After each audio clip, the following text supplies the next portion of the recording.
Hi there. With Form Ranger, it worked really well to help us narrow it down so that people could only have so many slots for a certain time frame for a certain day to schedule to be at school, for example.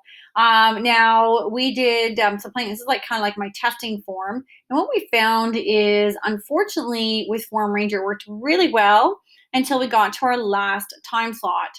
So what would happen is if a student select Monday and then you go into Monday, instead of getting something like this, and I'm going to show you how this can populate, what we'd have is the last time slot that was selected. So let's say at 2:45 p.m., that was the only time slot left when you hit that maximum number. So whether it was 25 or 10 or 6, that time slot didn't actually disappear. It was almost like it didn't want there to be a blank slot, which totally makes sense.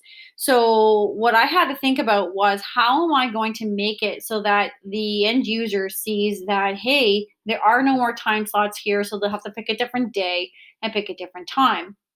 So, and of course, for other days as well, same thing. If let's say there's no more time slots there, how can we populate this information to let the end user know? Okay, so I had to be a little creative here. So I'm going to jump down to my spreadsheet. And in my spreadsheet, this is just the form response page. So you can see a lot of testing here playing around. And I'm going to jump to the different pages that we created here. So what I did was I did this for every single day. So I did, for example, in the Monday slots. So I wanted to make sure that we had all these time slots available. And then we had the form ranger times, of course. If you watch my previous videos, this will indicate this what if something's populated here, that means that there is a time slot still available. So I think if I jump to, let's say, Thursday, for example, oh, look at that. We have all these time slots still available. And for this day, that we had a maximum of 25 users. Okay, so let me jump back to Monday for a moment. So with this testing, I kept my numbers very low. And what happened, sure enough, was the last time slot that was available. Then, so like right here, so let's say 11 a.m. was able to be registered multiple times, even though there was supposed to be a max capacity of one, and that's because it was left there. Now, it's not a perfect science in this way as well. I just want to make sure I have a side note here that let's say two users are in the form at the same time, that if we had, let's say, one slot available for a time slot, but two people were on the form and they both submitted it. So the problem is it doesn't change the number of spots available, like that time slot, until someone clicks on submit the form. So student A chooses, let's say, 9 a.m. and click submit, and somebody else was in the form. They're not going to see that update that 9 a.m. time slot is now taken away. They'll hit the 9 a.m. time slot and hit submit. So there could be potentially this negative response value just for that purpose. But in this case, it was because the 11 a.m. time slot was left over and Form Ranger didn't want to leave it empty. So even though it was blank here, it did still populate. So here's what I've done. So I had to be, again, like I mentioned, creative because I wanted to use the count if function, but you can't use a count if function if in the cells there's formulas. So that may sound like a lot of gibberish to you. So let's just trust me when I say I had to be here. I can't use really any of these numbers here because these are all, well, except for these, of course, the capacity piece, but these are all formulas and I can't count a value from a formula. But what I could do here was think, hey, wait a minute. I could count these values here. So the whole idea is if I've reached my capacity, my maximum capacity for these time slots, no longer will my Ranger times populate here, and therefore they will be blank on my Google form. Great. Well, so then what I decided to do was, hey, let's count how many blank. And this is what it means to be blank, is when you have two sets of quotation marks with nothing in between. So count how many blanks I have. That's all we're doing. So from cell B2 to B8, count how many blank spots there are. So sure enough, it says, hey, there's 7 spots. Well, that then says to me here, what I'm going to say is, hey, if in this cell, this value is greater than or equal to 7, not that there should have been any reason for it to be greater than 7. I was just kind of covering all my bases and depending on someone using this idea and that they want it anyways. So you can see really it could be if A9 equals 7, then you will populate this. So of course, if it's less than 7, that just means that there is obviously one of these time slots that is still available. So that means of course, we don't want to say, sorry, there are no time slots available, because there actually is still time slot available.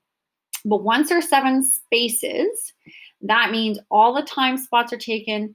So that way we need to now communicate this message. So if this condition is true, this will then be displayed. Sorry, there are no time slots available. I could add to that. So sorry, there are no time slots available. Please select another day below.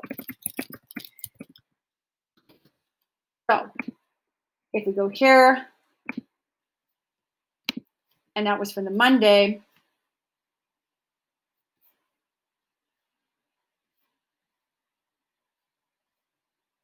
Okay, so it didn't update yet with the Form Ranger, but if I turn Form Ranger on, it will update that. So let me just quickly do that, because you always want to test what the end product should be. So I'm going to turn on Form Ranger, start. And if you haven't been in here a little while, this is exactly what you would do. You just go back in. You don't actually have to do anything. If you set this up properly already, following the other videos I've created, all I'm going to do is go update question list once this finished loads. So perfect.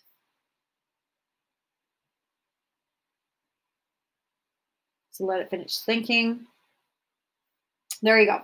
So sorry, there are no more time slots available. Please select another day below, because if you go to the live version of this, what it's showing you is that, hey, Monday is not available, but hey, here are the other days that you could try, which will then push people to a different page. So let's say you picked Wednesday, they push them to this question, and then they see these time slots available. So it's important that you use this type of strategy where you count the number of blanks. So even if you had 20 cells, you want to make sure you count that range of blanks in there. Of course, recognizing the fact that if we're going from 2 to 8, that's really 7 slots. So of course, if we're going to 2 to, let's say, 20, that would be 19 slots. So you want to make sure that you indicate that count if, blah, blah, blah, with a blank. And then here's the condition that if that value here is greater than the number, or sorry, actually equal to the number of blanks, that would mean that there are no more time slots available. Then you'll want to then share a message of some sort to say that, hey, there's no more time slots available. And I do want to jump just really quickly too. I want to make sure you're aware, if this condition's met, this is the message displayed. This here part means if it's not. So this is like, if this condition's met, then do this. Otherwise, do this. And this is a blank. So that just means nothing's going to be seen. Okay? So if you have any questions with that, please let me know. Sorry, this video is a little longer than I intended, but I just wanted to make sure I was very thorough and that you're comfortable with making sure that you do not get that time slot, so that you have over capacity and that you have a message indicating that you have maxed your time slots for that day.